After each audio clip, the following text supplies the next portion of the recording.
Достар, ассалаумалейкум. Қалайсыңдар? Біздің оқырман, тыңдарман Инстадан личкасы просто жарылып кетті.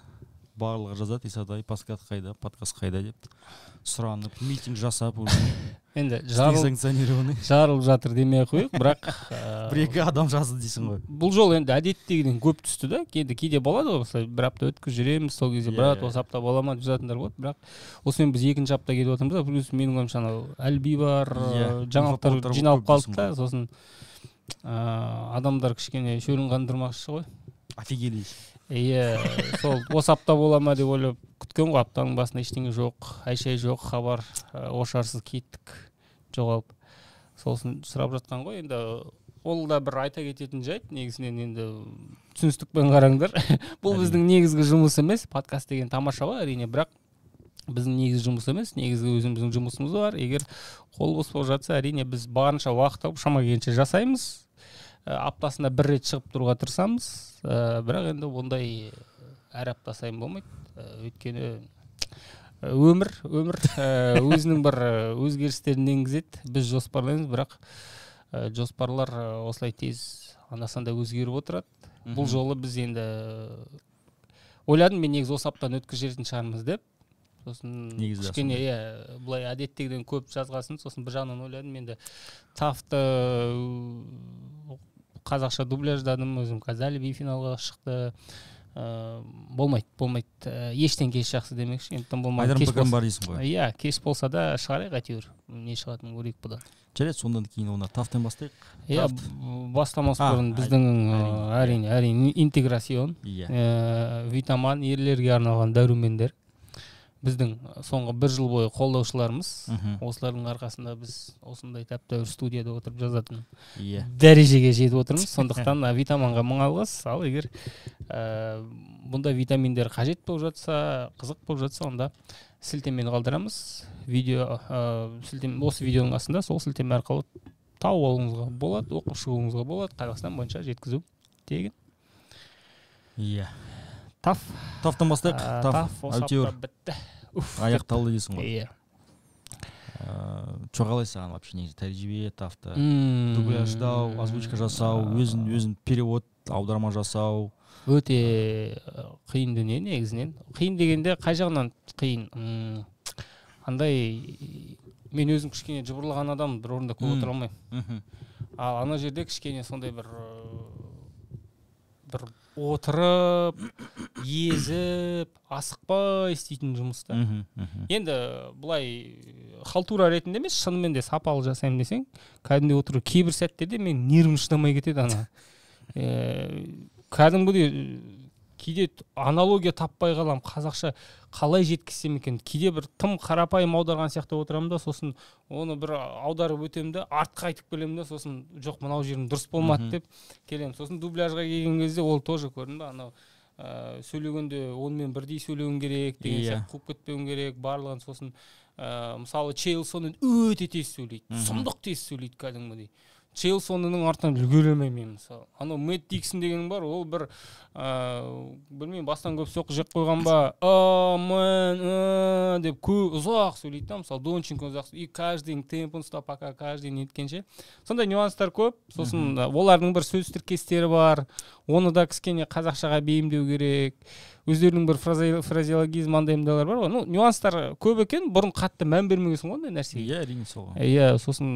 Сосын мынадай әдет пайда болыпты, енді UFC-дің бірдеңелерін қарап отырамын ғой, сосын сөздерін естіген кезде, мен мынаны қалай аударар едім дегенге деңгейге кетіп қойасың ғой, сөйтіп сондай нәрселерді ойлайтын боласың. Бірақ шынымен де кейбір сөз тіркестеріне, кейбір әрекет техникаларға кішкене басқаша қарай бастадым. Өзіме бұрын баяғыда ұмытып кеткен, қолданбай жүрген сөздер, жадыңда қалып болған ғой, солар шығып жатыр да, кәдімгідей әбден өзінің сана миыңа кіріп кетесің барлығын неткенше. Өте негізінен андай жұмыс. Адам сағаттап отырып, бірнеше күн асықпай істейтін жұмыс да. Бұл негізінде бірнеше адам жасау керек негізінде.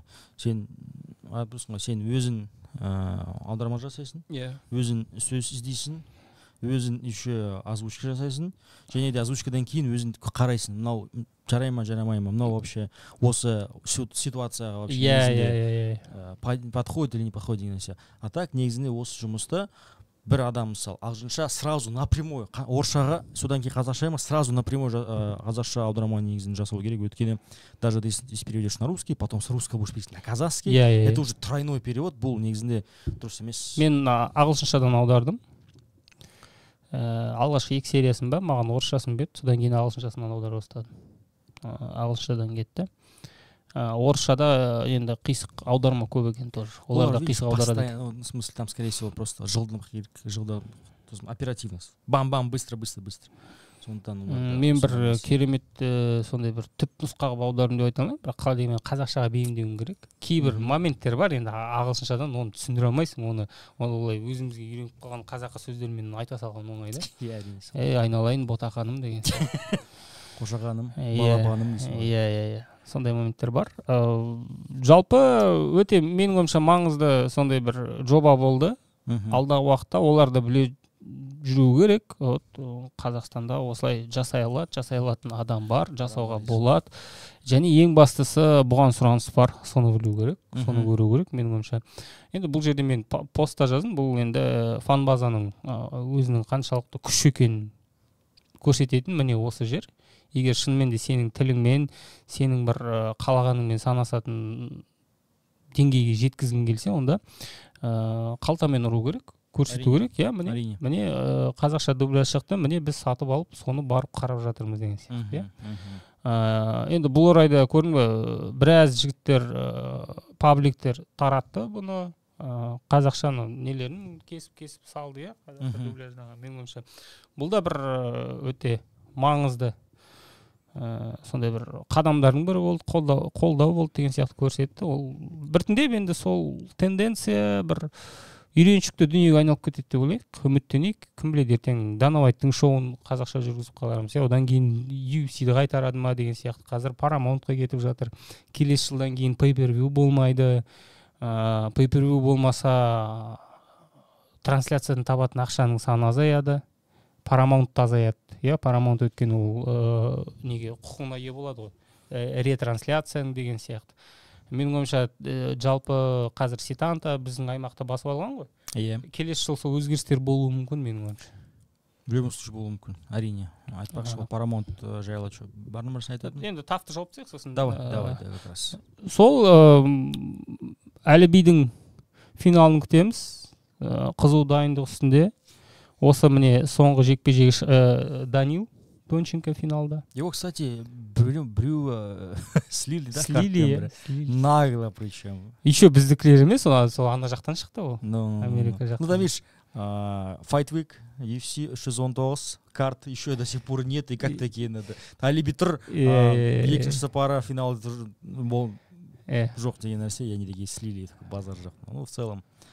Ладно, но прям Джозеф Бопо деген ең сұмдық. Моралес прям мықты қарсылас. Өте мықты қарсылас. И андай ол.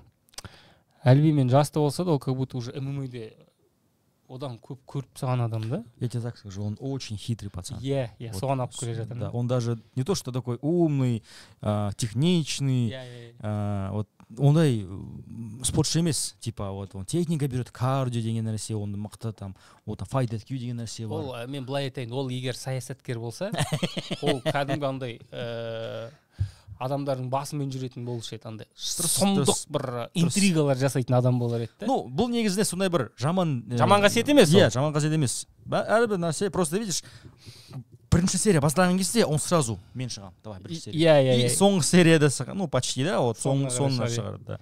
Сондықтан такой.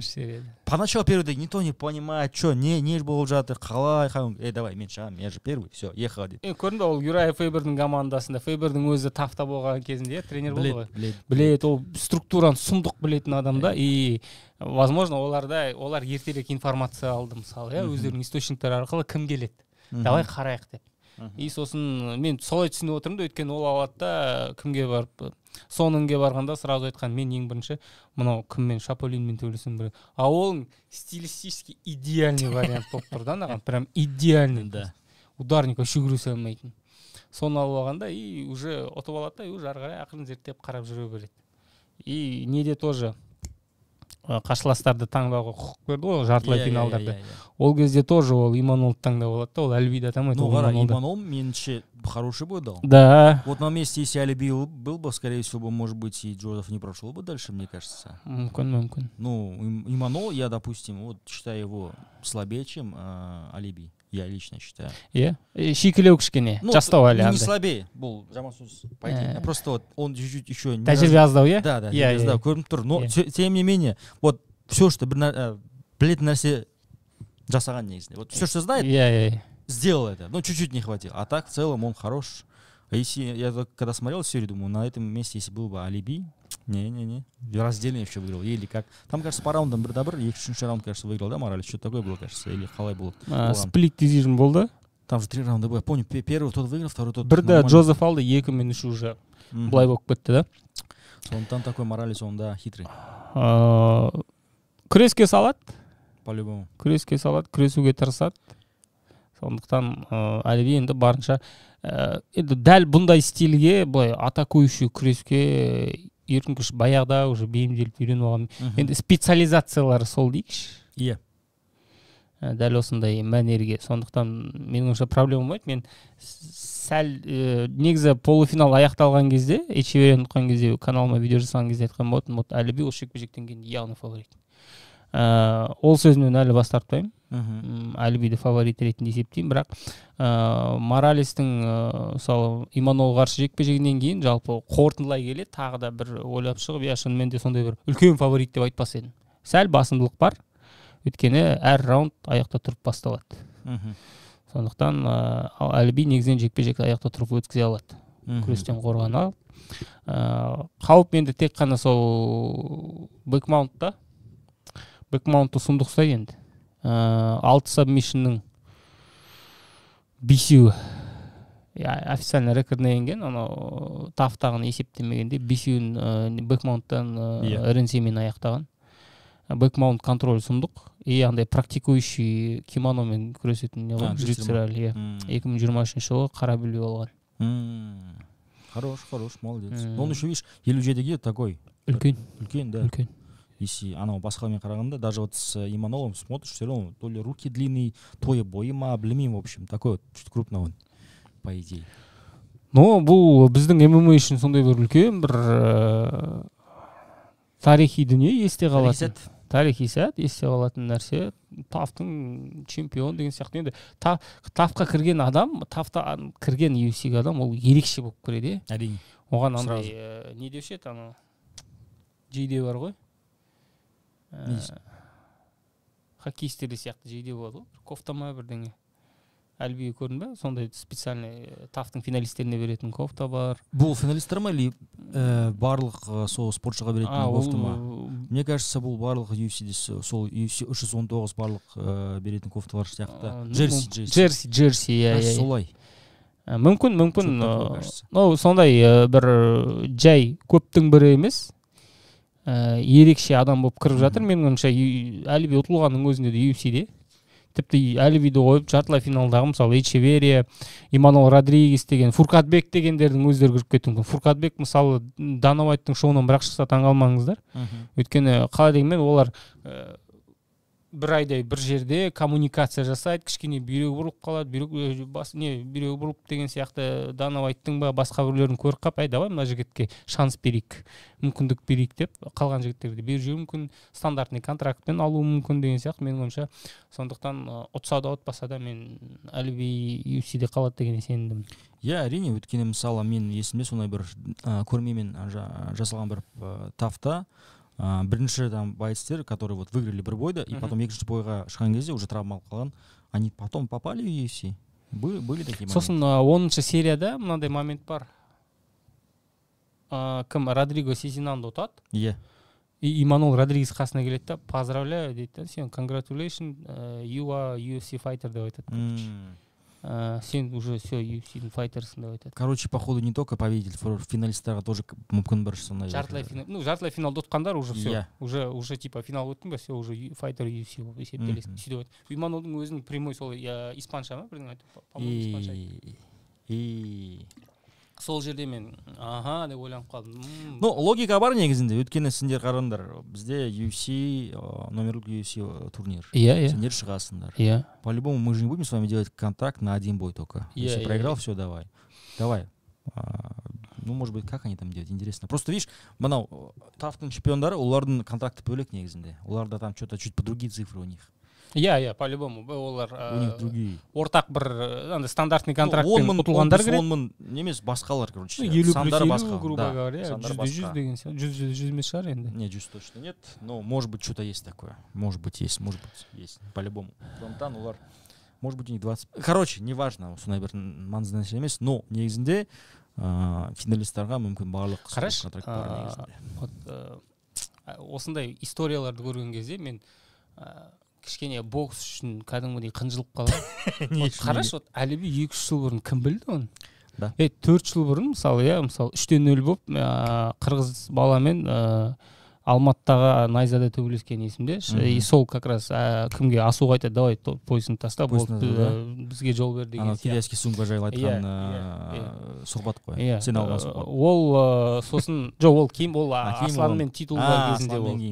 Вот таза Қазақстанда жүретті бір мезетте мәсаған. Вот қандай спорт қазір саған осындай мүмкіншілікті береді? Жылдың басындағы Әлібиді Қазақстанда кім білді? Ол тек қана ММА қарайтын адамдар білді.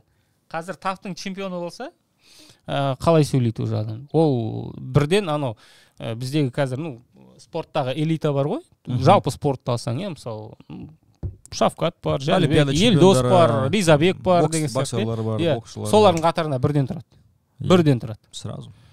Қандай спорт саған ондай лифт береді? Даже бокстың өзінде қаншама итшілеп жүріп осындай дәрежеге жете алмайтын спортшылар бар ғой. 10-0, 10 жекпе-жек өткізген адам. Бокста 10-0, 15-0 дегендер бар. Әлі жүр ғой, мысалы Данияр Үлесинов олимпиада чемпионы какой-то андеркартта жүр. Вот, мен сондай нәрселерге кішкене ММА-дің қалай дегенмен әлі де дәуірі жүріп тұрғанына көзім жетеді. Paramount та соның дәлелі. Ал бокс қайда қазір? Бокс толықтай арабтарға сатылып кетті. И ол кісі ойнап тойған кезде лақтыра салады. Америка не болады, сосын Американың боксы не болады, біздің талай-талай боксшылар не болады деген сияқты. Сондықтан ММА үшін кейде қуанамын, өте сондай бір демократиялы спорт деймін ба, сондай егер шынымен де деңгейің жеткілікті болса, сен бір жерден тесіп шыға аласың. Және жолың андай бір ұзын болмайды да, сені пәленбай жыл сүйреп стратегия құрып әкелмейді. Сен шынымен де мықты болсаң атып шығу мүмкін. Мен барлығы сөйтіп атып шығады деп жатқан жоқпын, бірақ енді бұл сұмдық нәрсе ғой. Мысалы енді мен бокста ондай елестете алмаймын. Бокста ол жылдар бойы келеді адамдар. Мына жерде келесің да, хоп, саған мүмкіндік, ұстада, алда, бар, кет. Дана Уайт тоже Contender Series тоже сондай тема. Бекзат солай қалай кіріп кетті, ондай историялар мысалы бокста өте сирек кездеседі. Ну, видишь, бокста бірнеше адам соған, қалай айтса да бір үлкен жүйе, агент бар, менеджер бар, промоутер деген нәрсе бар, ақша деген сұмдық мысалы. Мүмкін сол UFC бір монополизация деген нәрсе. Олар просто вот нарықта, әлем бойынша номер 1 соған. Бізде IBF бар, WBA бар, басқалар нәрселер бар. Сол чемпиондар линиясы, чемпиондардың чемпиондық белбеулері бөлек, промоутерлар бөлек, мыналар бөлек. Сондықтан мүмкін тоже сондай бір непонятки жазып тұр. Және де, а тут видишь, еще мүмкін сондай бір бокста, мысалы, боксер может быть выше, чем промоутер. Известнее, чем там чемпионский IBF, там пояс и так далее. Да, вот они парлы, мысалы, там бірдей. И поэтому, возможно, и отказывается от pay-per-view, потому что жұлдыздар жоқ. Жоқ, ол бір бөлек жұлдыздар аз. Менің ойымша pay-per-view'дің сосын өшіп жатқаны бұл стримингтер өлтіріп жатыр оларды. Да, факт. Ну и в целом ESPN, допустим, заходил 7 лет назад, у них тоже был контракт на 7 лет. Олардың pay-per-view $79 ба $80? 80, короче, $80. Это, ну, это бағасы сұмдық негізінде. Бір ивент қана $80. Кімге? Не үшін төлейсің? Конор жоқ, анау жоқ, мынау жоқ.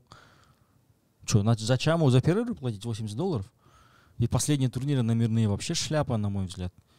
Холловый, Пурье, мынау келе жатқан турнир 319. Тоже шляпа. Сол дәуірден бері, 4-5 жылдан бері, мысалы, кем дегенде, Холловый мен Париенің өткен дәуірі сол 4-5 жыл бұрын бітті ғой, ол уже ескі багажбен келе жатқанында. Сол уақыттан бері, демек сендер әлі ешкімді тудыра алмадыңдар деген сөз.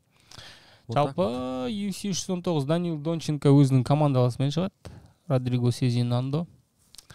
Кәдімгі фавеладан шыққан, біраз өмірден таяқ жеген бала. Кәдімгі жаның ашып кетеді ана.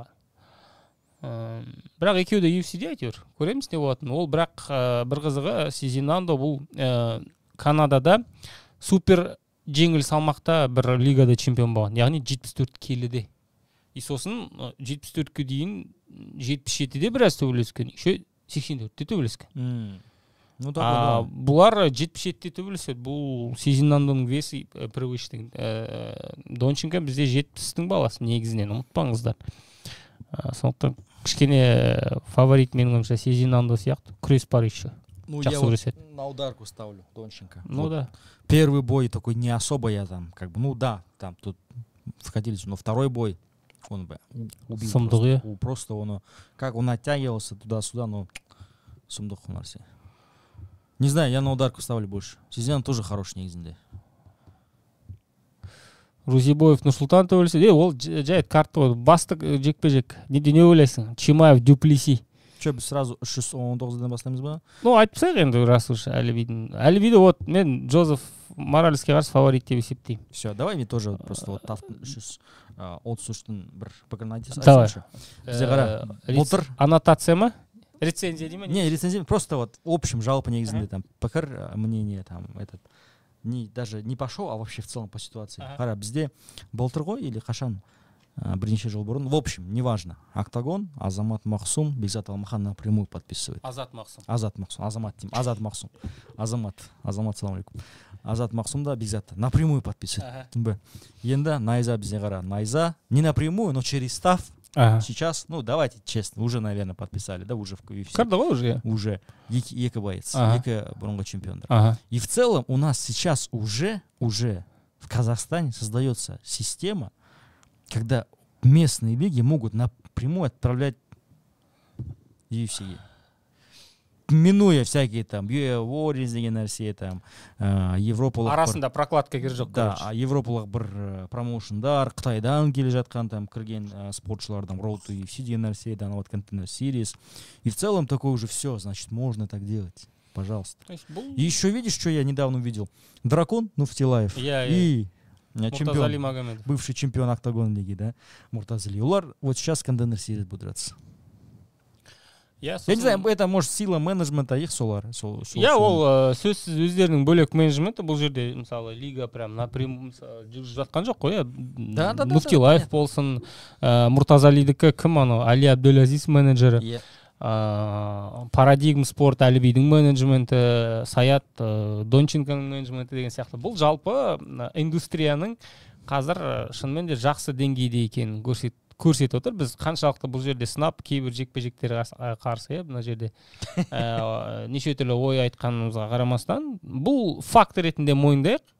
Қазір әлемнің ең үздік лигасы Гегемон, UFC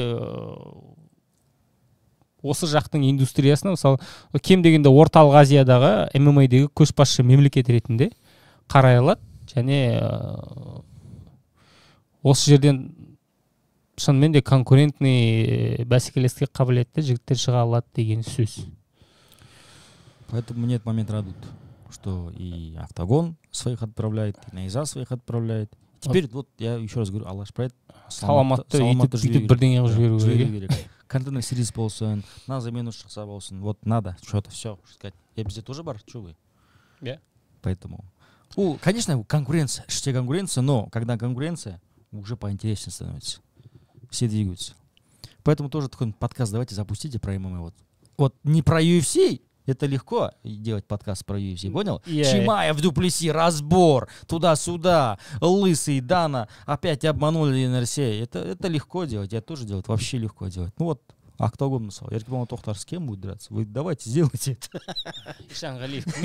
Да, вот это сделайте. Чтобы мы тоже такие, нифига, смотри, пацаны подтянулись, давайте тоже, блин, ассистимся. А то в одного тяжело это все делать. Офигел, да, такой? Офигел. Вот сондықтан мне вот этот момент нравится. Как бы без сондай бір сын айтқан кезде мысалы там критиковать там бір просто даже не критикуешь, просто өз пікірін айтасың. Но содан кейін таяқ жейсің комментарийда, личкаға. Но в целом я за вот ММА в Казахстане, я рад. То есть мы без других стран, без России, без Китая, без арабских стран мы можем напрямую, пацаны могут. Да, кому-то потребовалось 10 боев, мысалы Алибей. 10 боев он подрался в Казахстане. Ну, так или иначе. Азат сколько боев дал, да? Бигзат вообще в целом сколько боев дал в Казахстане. Ну, так или иначе все равно залетел. Сондықтан это классная вещь, мне кажется. Дуплеси, Чимаев, қалай ойлайсың? Давай, кеттік. Бас жекпе-жек, и ары қарай уже... Ары қарай уже там нечего обсуждать. Арампика, что ли? Жоқ, ары қарай уже өзіміздің лигаларға кетеміз деген ғой. Короче, 319 негізінде картта кім бар бізде? Карлос Пратос мне нравится. Джефф Нилмен ба? Болмай қалды ғой, классный бой. В целом хороший бой. Канонир и Майкл Веном Пейдж тоже хороший бой. Был бы еще классный бой, если Пика подрался с Мовсером Юлоевым. Но Мовсер что-то в итоге шықпайым, у меня, кажется, травма, шыға алмайым, что-то не понял я, шәп кетті соңында. Но это был бы классный бой. Но он просто түсінбей қалды, оған переводчик керек. Ну, что еще там есть? Ну, остальные, Кая Сакура, Тим Элит, кімге керек? Все, я больше не могу никого сказать. Окей. Мен негізі бұлай картты барлығын зерттеп қараған жоқпын. Вот из всего карда я жду Хамзата и Пратоса с этим Джеффом. Все. 2 боя, чисто могу сказать тебе. Остальные, я не знаю, вот, ну, интересно, нет? Не особо. Маған Алиби, Донченко и мейн-ивент қызық болды. Қалған қызық емес. Донченко жоқ қым. Ну уже не подрались. Ну слили уже. Дагар Клоза. Жаред, давай. Хамзат Чимаев, Викус Дуплеси. Блин, вот знаешь, вот про Дуплеси вообще тяжело что-то говорить. Это очень сложно. Я даже вот сколько недель пытался подкаст записать, разбор жасауға, Дуплеси жайлы там бір өз пікірім айтқым келген негізінде. Ну такой, не айтым. Он корявый, абсолютный, нулевой, как боксер, как кикбоксер, как борец, как грэплер. Бля, ну как он выиграет мне вообще? Мам, вообще, жұмбақ негізінде. Ебе дейсіз бір бәле жүрген, да? Он еще говорит, я базовый кикбоксер. Что за фигня? Как вообще? В ЮАР, может, такой кикбоксинг? Блин, мен сам айта алмайым. Вот на бумаге он везде был андердогом. Вот Адесани возьми, Роберта Уитакера возьми. Ну, Стрикланд, понятно, такой же, тағы бір ар жағы бер жағы, но все равно вот каким-то образом оларды жеңеді, білмеймін. Хамзат здесь смотришь, только вообще монстр, уничтожит. Ну, Хамзатта тоже бірнеше проблемалар бар негізінде. Соны айту керек негізінде. Сондықтан, я так, Хамзат убийца, он базарнет убийца, но он убийца 1,5 раунда, по сути. Не, серьезно говорю тебе, вообще без какого хейта. Вот вспомнить его бой Мсала. На замену вышел Камару Усман. Не в своем весе. Шал, бывший чемпион. Старик вышел за 3 дня, да, сколько там было? Неделя? 2. И он почти чуть не выиграл его. А она вообще Бернс, колхозник, с такой ударкой, имею в виду. Как робот дерется он в ударке. Тоже его качал уже, болтал. Сондықтан, Хамзата есть какие-то... Вот меньше Хамзата 2 жолы бар осы жекпе-жекке жүйну. И либо сразу газануть первого раунда, как с Уитакером. Сразу бам-бам-бам-бам. Но он может... устать Хамзат. Либо растянуть на 5 раундов. Но если он растянет на 5 раундов, Дуплеси... КПД түсіп кетеді онда? Дуплеси, он может с первого до последнего своей корявой ударкой каким-то образом выиграть может. Мен негізі Хамзат фаворит деп айтып жатыр ғой барлығы. Мен түсінем. Олай айтатын адамдарды, бірақ іштей бір... Күмән бар дейсің ғой. Не... елестете алмаймын да, Хамзат реально шынымен де ұтып алады деген. Я түсініп отырмын, енді логикаға салсаң солай. қисынды көрінеді, иә, мынандай күреспен, бірақ іште бірдеңе тұр да, жоқ, мына Дюплеси ертең шай жіберуі мүмкін деген сияқты. Сосын көрдің бе, ол шынымен де монстр, бірінші раундта барлық қарсыластарына тейкдаун жасаған деген айтып жатыр да, еще бірінші попыткадан сразу алады, құлатады вообще. Қорғанған адам жоқ вообще. Бірақ 2 раунд тұрып берсе Дюплеси мысалы не істейді? Чимаев 5 раунд төбелесті ме? Төбелескен жоқ. Бёрнспен неше раунд? 3 раунд па? Он все 3 раунда. Бёрнспен 3 раунд, Хамармен тоже 3 раунд. Хамармен 3 раунд екен есімде, иә. Бёрнспен тоже 3 раунд қой. Вот спортта мен енді былай жеке біраз балалармен таныс болдым. Өзім былай бапкер болған кезде де бір байқаған нәрсе бар. Осындай сұмдық талантлы адамдар болады ғой. Мұндай Құдай бұларға үйіп төгіп сондай бір талант қасиетті берген кезде басқа тұстарынан кемшілік береді. Енді білмеймін, бұл қазір ең айқын көрініп тұрған бұл функционалка ол шығуы мүмкін, бірақ 4-5 раундқа дейін кетіп жатса, ары қарай басқа кемшіліктер шығуы мүмкін. Біз бұрын көрмеген, өйткені Хамзат оны бізге көрсете алмаған, көрсетіп үлгермеген, өйткені қарсыластары 3 раундқа дейін әзер жетіп жатты, не бірінші раундта бітіп жатты деген сияқты. Өзінің бір сол кері тартпа жағы бар деп ойлаймын, және сол ракурстан бізге Дюплеси көрсететін сияқты. Қатты сенемін соған бар ғой. Өзіме қатты ұнамайды шынымды айтайын Дюплеси. Бірақ енді оның жетістіктерін мойындау керексің. Факт. Ол факт чемпион. 3 бывший чемпион выиграл. Иә. Сен бұны ешқалай былай елемей отыра алмайсың бұл жерде. Сондықтан ол жерде бекерден бекер чемпион болған адам емес, ертең Хамзатты бір қатырып жүретін сияқты болып көрінеді маған. Бірақ түптің түбінде мысалы мен енді алғы шарттарды алып қарайсың ғой, Хамзаттың мысалы көрсеткіштері сұмдық, данылар, күрес, масқара деген сияқты. Ол да мысалы Хабибпен кейде салыстырады, бірақ олардың күрестері әртүрлі, вообще ұқсамайды бір-біріне. Екі түрлі күрес. Анау алғы шарттарды алып қараған кезде ойлауы мүмкін да, кейбіреулер мынау ертең Джонстың деңгейіне жететін ММА-дегі ең ұлы атлеттердің бірі болады деп ойлауы мүмкін. Иә, бірақ мен ондаймен вообще келіспеймін. Менің ойымша патология осы Дюплесиді салады да, отбасы ауасымен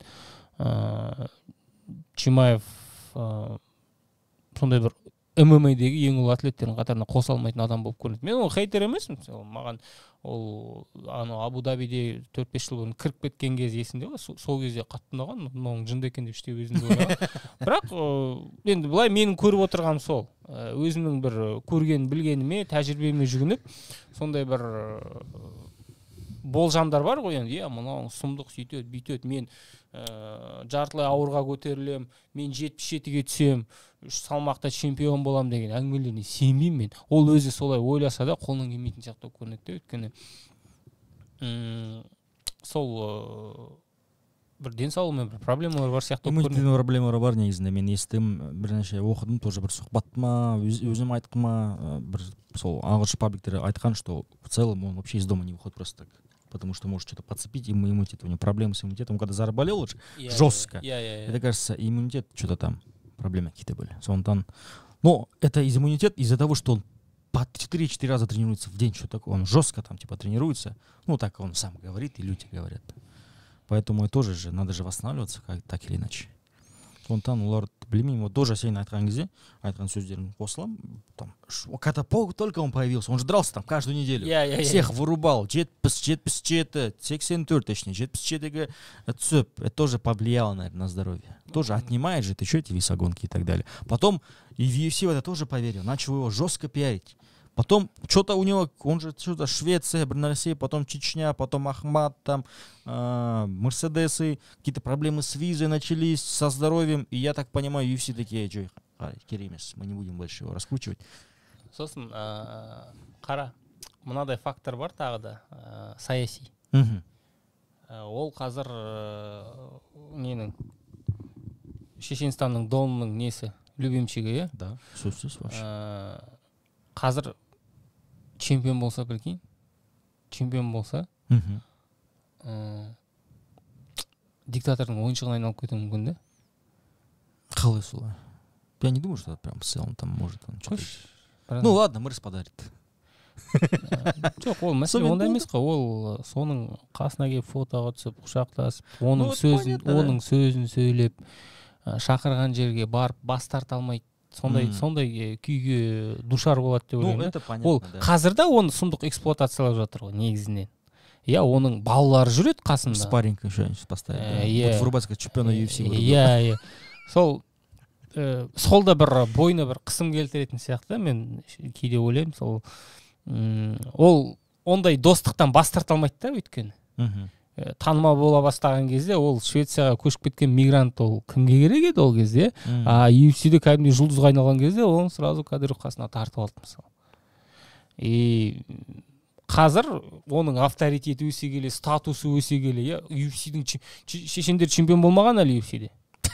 Шықпаған олардан. Қанша UFC-де болды, біраз жігіттер болды. Ну, даже до топов там мало кто доходил же, правильно? Претендента даже не было. Мынау чемпион болады, ұтылмаған 15-0 болады.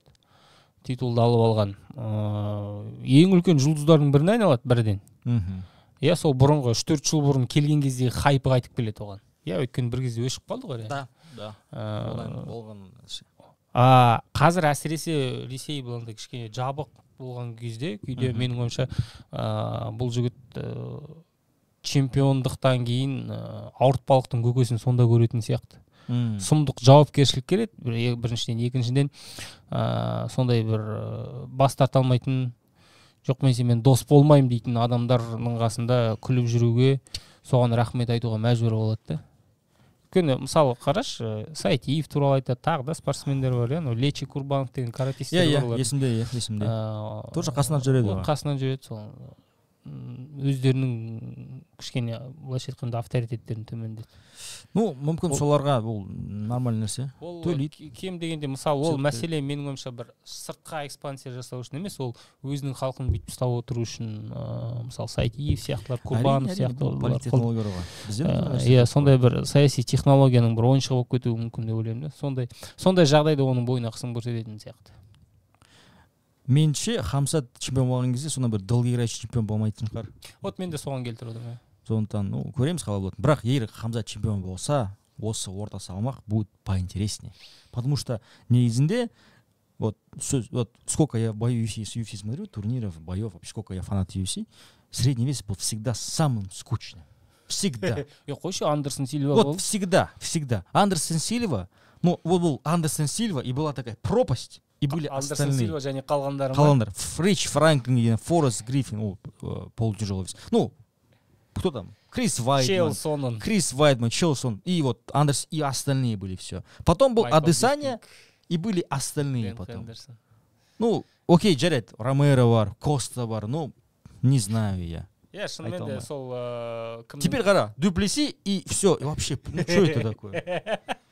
Дюплеси мен Андерсон Сильваның техникасын салыстыршы. Соны айтшы, как мы вот стало, был... Юра, мы все проебали деген прикол бар. Да. Вот был Андерсон лучший, вырубал, и вот Дюплеси. Андерсон әке, біз бәрін құрттық. Ну, мне нравилось, когда был... Мне в целом Уитакер очень сильно нравится, как боец. Когда он был чемпионом, вот он красавчик был. Он Жакаре, как он... Как выиграл. Менің ойымша оның... Ромеро забрал у него. Ромеро жанын алды. Да, здоровье забрал. Он 2 раза подряд с ним еще дрался. Сондықтан Биспин когда чемпионом был. Тоже вообще вес в целом очень такой странный. Чемпион болған кезде вообще еске алғым келмейді, шынымды айтсам. В первую защиту чуть не проиграл, он тықшал у Хендерсона. 14-ші орында рейтингте. Я еще сам өзі таныған. Давай, Хендерсон реванш жасайықшы. Болды ондай жағдайда, болды. А вот Хамзат, если станет, будет поинтереснее чемпион. Может, даже Хамзат поднимется там 93 килограмма. Сен айтпақшы, Анкалаев дейсің ба? Анкалаев, да. Магомед Анкалаев бар ғой. Но не знаю. Сондықтан көреміз қалай болатын, бірақ Дюплесиге қарсы невозможно подготовиться. Ты не можешь найти спарринг-партнера, похожего на Дюплеси. Это невозможно. Не, реально говорю. Что за фрукт писишь? Он поэтому выигрывает всех, потому что ну как к нему подготовиться? Ты видел, как он бьет? Он еще денесі де мынандай непропорциональный бір түрлі, да? Денесі мынандай бір тас сияқты. Я не знаю. Ну прикольный чувачок, конечно. Вот эти приколы видел, где он там перед входом в клетку целует своим тренером, там догоняешься в губы там. Көрдім я. Мынандай бір трусы киіп алған. Я көрдім. Ну Ну, ЮАР, может, такая нормальная тема, это білмеймін, но все равно. Абсурд. Жоқ, сосын қара, ол мен мынаған таң қалдым. Не Хабиб, не Ислам вообще ләммим деген жоқ. Не қайда? Ол айтады, егер Ислам 77-де чемпион болса, мен үшін бұл типа изи. Не паунд фор паунд болу үшін ең жеңіл жұмыс деп берді. Меңзеп тұрды, типа 77-ге келіп, Исламды періп аламын деп тұрды. Типа түсем өзім, да? Сонда мен солай түсіндім, білмеймін, может басқа контекст болды. Не, может он говорил Ислам, что 84 может подерется, может поэтому он говорил? Жоқ, 77-ге Ислам келіп чемпион болса, мен оны типа мен үшін бұл паунд фор паунд болудың ең оңай жолы деп айтты. И не Хабиб, не Ислам вообще түктем айтқан жоқ. Комментарий жоқ. Комментарий жоқ дейсің ғой. Қайдасыңдар жігіттер? Жоқ қалды. Ну, видишь, жесткий пацан из ЮАР. Мне нравится, как Дюплесси в свое время хайпанул жестко. Он когда начал гнать на Камару Усмана и Адесанию, и он говорит, вы говорите, что вы настоящие типа афроамериканцы, типа вы что, представители черной там расы и так далее. Хотя один родился там, живет в Австралии, другой приехал в США, а я каждый день просыпаюсь в Африке, тренируюсь в Африке, живу в Африке и вдыхаю африканский воздух. Я больше африканец, чем вы. Я такой, вот так сначала, а потом такой, ну по факту прав же, чувак. А потом эти переврали, типа, ну, ты не можешь называть себя там на N слово. Ну, мы можем называть, да, в целом? Ну, не можешь. Он вообще про это не говорит. Он говорит про то, что африканец настоящий, а вы же не африканцы. Есімде ол, есімде. Не, видишь, в этом плане он, значит, не тупой, по факту, получается. Просто притворяется, что он адамдар болады. Сондықтан күтеміз енді, жексенбі күні, таңертең. Иә. Сначала Алиби, потом Донченко, и потом все остальные. Ал оның алдында Октагон 77 турнир қарауға шақырамыз. Карт бар ма сенде? Карт маған жіберген жоқ. Давай мен саған не қайда? Paramount'қа өтті, білмеймін, ол уже айтуын айттық қой, по сути. Ну давай еще раз скажем вообще в целом, может кто не в курсе. Как это повлияет? Бізге вообще ол қаншалықты бізге ондай. Менің ойымша бізге қатты әсер етуі мүмкін бұл нәрсе. Paramount. Біздің жаққа келу. Білмеймін, андай нелер ойлар бар ғой, типа карт нашарлап кетеді. Өйткені ешқандай міндет жоқ, мысалы көп pay-per-view сату деген сияқты. Просто турнирлерін жасай бересің. Ондайға сенбеймін мен. По-любому бір стандарт спрос бар Paramount. Жайдан жай мәсаған 7,5, почти 8 миллиард 7 жылда берем. Нет, так и нет, по-любому так. Болмайды ғой олай? Нет, вот смотри, допустим, с ESPN у них был контракт, и там по-любому ESPN почему с ними не стал продолжать, потому что им там не понравились какие-то цифры. И здесь они вот, ну, зашли сюда. Вообще, надо, Paramount, үлкен Paramount вообще в целом компания, которая кино снимает. Это үлкен так, Netflix сияқты стриминговая платформа. Они в целом, кажется, на территории США, кажется, они транслируют Лигу чемпионов по бірінші футболма, бірінші они, короче, транслируют. Ну, спортта вообще қатысы бар негізінде, парват Netflix деген нәрсе бар негізінде. Сондықтан UFC-ге кірген маған таң қалдым. Я думал, что какой-то Netflix может будет, что ли. Может быть. Ну, походу, Netflix'те сондай ақша жоқ сияқты. Мыналарда ақша бар негізінде, потому что 7,7 миллиардов на 7 лет 1 миллиард, по сути, да, там. 1 миллиард 100 миллион. Бірде-бір, короче. Да. 7-де 7 төлей 7 жылда. Сол, бір жылда, получается, 1 миллиард, да, и 100 миллионов. Ну, в целом, это как будто оларға, ну, такой бір үлкен ақша емес, потому что они же фильмы снимают, там тоже бюджеты хорошие, большие. Да. И оларға тоже нормально. То есть подписку покупаешь. Подпискалар, олардың вообще, егер ESPN қаранда, там я видел на одном этом было, то ли в каком-то паблике американском, они сравнивали, намного дешевле выходит, намного прям. У этих если 80, у этих вообще там, ну, дешево было подписка. Сондықтан это выгодно будет для всех. Но білмеймін вообще Paramount'қа вообще и нәрсе қызық емес па. Не знаю, для чего, как они это сделали. Ну, тут только UFC выигрывает. Насчет кардов, что будет хуже происходить, я не думаю. Потому что в любом случае спрос будет, қаранда біздер бір жыл өтті уже. Вы что, цифры не те, которые вы обещали нам? Что происходит? Вот қара, ММА мітті дәуірі өліп жатыр деген кезде, вообще ММА тарихындағы ең үлкен не жасайды, Сделка жасайды, 7-7. Бұған дейін ең үлкен UFC, мысалы 4 миллиардқа өздерін сатып жүрді, басқа не сатып жүрді деген сияқты. Сондықтан, енді кем дегенде 7 жыл UFC-дің дәуірі жүріп тұрады. Алдағы 7 жылда UFC-ді басып өтетін организация болмайды ау. Білмеймін не істеу керек екен ол үшін. Никто не.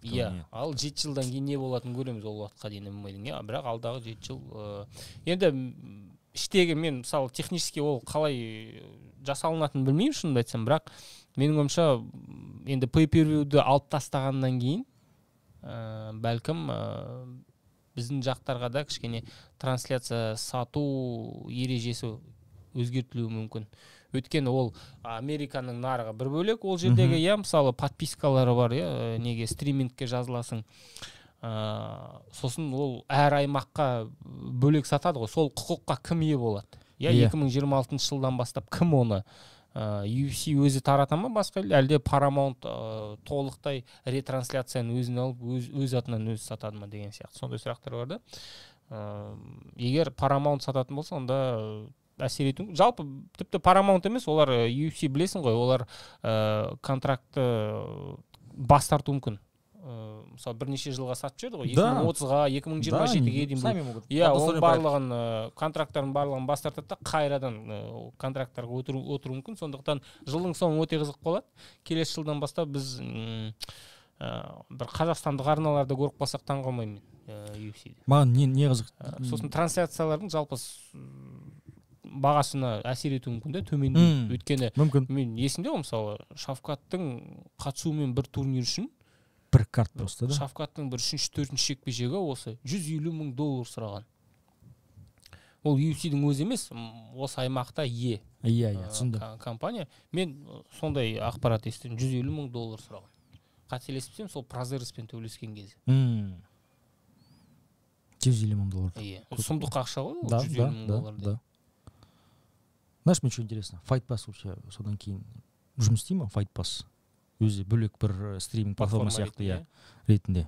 Интересно, потому что у кого-то если есть подписка на Fight Pass, они могут смотреть бои на UFC турнире, или надо Paramount покупать, білмеймін. А бізде вообще Кинопоискта, Стимима, Ситанта вообще. Ну, в общем, интересно. Осы қазір келесі жылға көреміз қалай болады. Трансляция жағынан біраз өзгерістер болуы мүмкін. Ну, табамыз еще.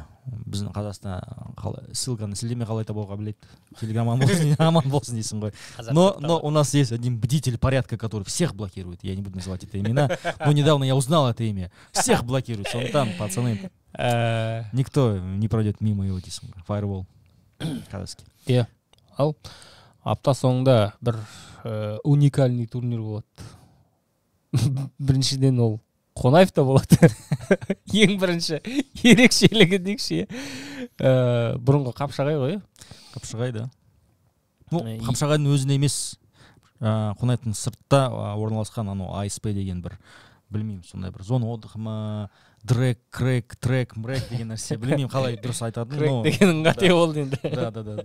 Трек па, гоночный рейсинг бір нәрсе ма, білмеймін. Короче, бір мотоклубпен бірігіп әйтеуір бір движняк жасап жатыр. Ну, оказывается, там эти проходят всякие концерты, диджейские туда-сюда деген нәрсе. Я зашел, посмотрел, такой прикольно, интересно. Open Air форматы ғой. Open Air форматында. Бізде просто солтүстіктен ондай нәрсе жоқ қой, вообще, в целом. Біз білмейміз қалай екенін. На улице, знаешь, бізде летниктер жоқ қой вообще. Сондықтан для нас это... Біздің жақта ол үлкен тәуекел қазір. Күнге қарап бірдеңе жасаймын десең онда таяқ жеп қалуы мүмкін. Аппаратураң желі жүріп кетеді. Бірақ Октагонның ең бірінші турнирін естеріңізге салайын. Қарға отырған жоқпын. Бірақ Октагонның ең бірінші турнирі қалай өткенін ұмытпаңыздар. 2 күнге созылып кеткен. Талғарда, ипподромда. Турнирдің алғашқы 2-4 жекпе-жегінен кейін жауын басталып, 2-ші күнге ауысып быт-шыт болып кеткен. Енді сондай күйден бізді Құдай сақтасын дейік. Бұл Октагонның да ақырын жылжи бастағанын көрсетіп отыр да. Олар Алматыдан шығып отырып алды ғой. Не Ташкентке барады, не Алматыда отырады. Бішкекте пока Қырғызстанда ММА-ге тыйым салмай тұрып, сол жаққа да барып тұрды. Қазір енді міне Қонаевқа шығып жатыр, кім біледі, Астанада турнир өткізу жоспарда бар, қателеспесем. Иә, сондықтан ақырын шығып жатыр және ММА-ді халыққа ұсынудың бір жаңа бір форматы. Бұдан енді мен бұл жақсы, жаман деп айта алмаймын, мен әзірше өзімді түсінген жоқпын. Ну, қаншалықты үйлесімді. Негізінен былай ойлайсың, адреналин, авто, мүмкін. Қалай болатынын көрейік. Дәстүрлі турнир болса тіпті жақсы болар еді, егер өтіп жатса халыққа. Бірақ бұл ізденістің белгісі. Яғни ізденіп жатыр, жаңа форматтарды көріп жатыр деген сөз. Өйткені біздегі жанкүйер тойған, оларға енді жаңа бірдеңе ұсыну керек, таң қалдыру керек. Ал жекпе-жектер жайлы не айтасыз, Әке? Сіздің аналитикаңызға мұқтажбыз біз. Қара, картта ашқан кезде такой, кімдер мыналар? Кім? Даже я их не знаю, понял, да? Ну, как оно есть, говорю. Но есть какие-то бойцы, я помню их по селекшену, я эти имена помню. Но в целом, все равно карт такой, не айс. Не айс.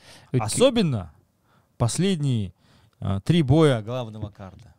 Это эти пацаны должны были между собой драться втроем. Бір попомой организацияның стадионный турнир сияқты болып кетті ма? Если должны были, Еркебулан против 2 сразу должен был драться. Такой формат. Каждый раунд просто Камарадин и Адильхон меняются. Бірінші раунд Камиль басталады, екінші раунд Адильхон шығады, үшінші раунд екеуі, короче, шабылады. Төртінші раундта Камиль мен Адильхон өздері төбелеседі. Вот бір бой маған вообще, білмеймін, таңғалды негізінде в целом от такого матчмейкинга, не знаю, Исекей. Все уже, да. Медовый месяц бастады, да, уже, все, бастады. Не мынау. Рустем Мухатов пен Хамзат Чапанов. Нормально же? Ну, я не знаю. Это нормально, ты считаешь? Нормально. Ну, ладно, окей, для себя. Оның несі шаман. Тұратыр, түсіндір маған, несі ұнамайды саған? Ну, смотри, здесь же явно выиграет Рустем Мухатов. Нет, тут просто бой нелогичный, мне кажется, честно сказать. Білмеймін, ну, мне кажется, нелогичный. Ну, екі жартылай орта салмақтың тобы. Топ. Ну, топтары. Тобы емес, топ. Топтары дейсің, да, топ. Мықтылар. Не, ну может быть с этой точки зрения нормально, но с другой стороны, Рустема Мухатова мы недавно видели же бой против Орджана Хуаншпаева. И сразу же дают ему такого бойца, который, тяжело будет снова выиграть. Сондықтан, тем более Хамзат Чапанов қашан октагонда соңғы рет төбелесті? Он, кажется, давно уже біраз оқпалды, иә. Қайта оралу керек, міне мен бармын деп көрсету керек. Что, Рустем, қайта оралу керек? Рустемге де қайта оралу керек. Өзінің 77 үйреншікті салмағына келді деген сияқты. Титулға таласамыз. Менің ойымша в целом нормально. Бұл салмақтың екі шынымен де бетке ұстар жігіттер. Жарайды, это, видишь, просто мое первое мнение, может, я ошибаюсь. Ишан Ғалиев төбелеседі. Да, с кем он дерется, мне не важно, честно сказать. Пурия Сарафи. Я просто большой фанат. Жаслан Мирманов 7-0 бантамвейтте төбелеседі. По-моему, бұрын 57-те төбелесті ғой, қателеспесем.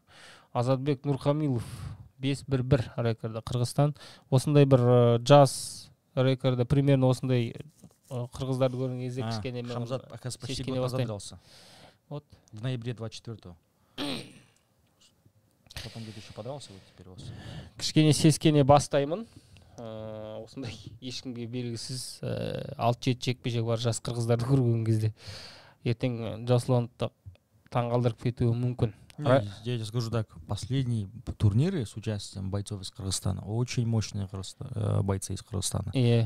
Даже, которые говорят, звезды российских лиг, дайте нам любого с одним боем, молодого. Енді қараш, домойно. Қырғызстанмен мен Өзбекстанды салыстырайын деп отырмын да. Вот Қырғызстанның жігіттері ММА-да істеп жатқан, жетіп жатқан жетістіктерін алып қарайтын болсаң, олар да Өзбекстандағы поддержка деген сұмдық қой. ММА-да. Сондай поддержкаға лайықты да, бірақ өзбектер ондай поддержкаға лайықты емес. Олар істеп жатыр. Наоборот дейсің ғой да. Олар біздің лигада болсын, сыртта болсын, ондай қырғыздарға жетпейді көрсеткіштер олардың. Олардың саны 4 есе аз ғой, 10 миллионның маңайында халық. Кішкентай мемлекет, мәш айтқанда, бірақ олардың ММА қазір бізден кем емес. Оғанда бір сұмдық бала бар, Шайдуллаев бек кім еді? Ұмытқан жоқ, кім? Раджабали Шайдуллаев неде? Райзинде. Сондайлар толып жатыр да, еще олар қазір Америкаға кетіп, Америка арқылы шығып жатыр да. Әлем бойынша әрбір атақты промоушндардың ішінде қыздар бар. Иә, ол ACA-де періп жатыр. ACA-де біз қазақтардан жоқ, нормальный ешкім. Ну, объективно. Иә, қазір асыл жан келді, білмеймін бұдан не шығатынын көрейік деген сияқты. Бірақ мүмкін халықтың саны аздығынан да шығар, иә. Мен соған таңғаламын да, сұмдық жетістіктер бар, бірақ өзбектерге қарайсың, иә, оларда да жетістіктер бар, бірақ қырғыздармен салыстыруға келмейді. Бірақ ондай поддержка жоқ қырғыздарда. Сондай бір шум жоқ почему-то. Так, білмеймін енді бас жекпе-жектерді, менің ойымша мына жерде поп ММА-ның көкесін көрсетеді мына жігіттер. бір-бірінен қырылады. Қазір енді бір кеңістікте жүреді ғой барлығы. Бір жерде жүреді, бір гостиницада барлығы сол Еркебұлан мейн-ивентте болады, соған бір нәрсе айту керек. Үндеу жасап, вызов тастап деген нәрсе. Октагонның скрытый камерамен жасалған видеолары топырлап салынады менің ойымша.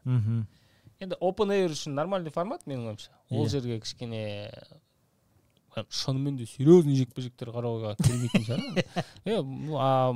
Мынадай форматтар жақсы. Мен Еркебұланға берген қарсыласты көрген кезде таң қалып қалдым. Мынауың чистый профи ғой. Жарайды. 18, 15, 14 болсын, но мынауың профи ғой чистый. Еще октагонда үш рет төбелесіп үш рет ұтылған, бірақ үшеуінде де мықтылар ұтылған барлығына. Кімге ұтылды? Гадари.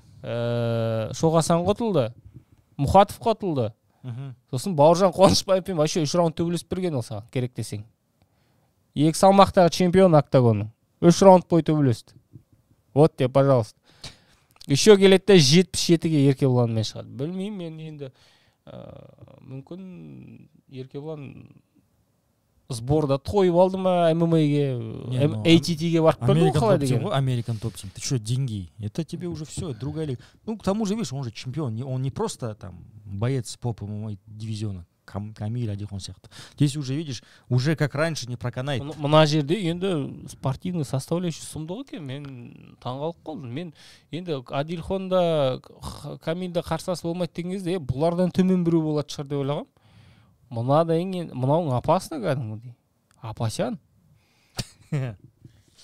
Ертең мұнан ұтып алса, Еркебұланның уже профиге, әнемне профиге кіріп кететін түрі бар. Не, я в Еркебұлана верил, может, тем более после Америки. Ну, там, видно, не кайфовал, тренировался, значит, раз уверен в себе. Он там мог выбрать любого индуса, правильно? Ну, как она есть. Имеет полное право. Влияние же имеет матчмейкеров на лигу, правильно? Как она есть, давайте будем честны. Ну, видите, вот дали такого. В целом, ну, значит, видит, что может выиграть. Я помню этого Гадари. Он, да, иранец, да, 18-15, да, но с такими бойцами точно не будет драться ни Камиль, ни Адильхон, ни Сатурн, ни все остальные, кто говорит, что они там. Даже бойцы, которые говорят, что они поп-ММАшники, но они ММАшники настоящие, они не будут с Фарзата Гадари драться. Я в этом уверен. Я вам даю гарантию. Мы не увидим Адильхона против Гадари. Мы не увидим Камиля. Мы даже не увидим других бойцов против. Вот, был профик, екіншіден бұл 77 ғой. Кішкене бұл кім үшін Гадари үшін өте ыңғайлы салмақ. Еркебұлан 70-те төбелесті, 77-те болды, соңғы жекпе-жегін 74-те ме, 70-те өткізді ме, сондай бірдеңе болды. Сондықтан менің ойымша өте бір недооцененный жекпе-жек бұл.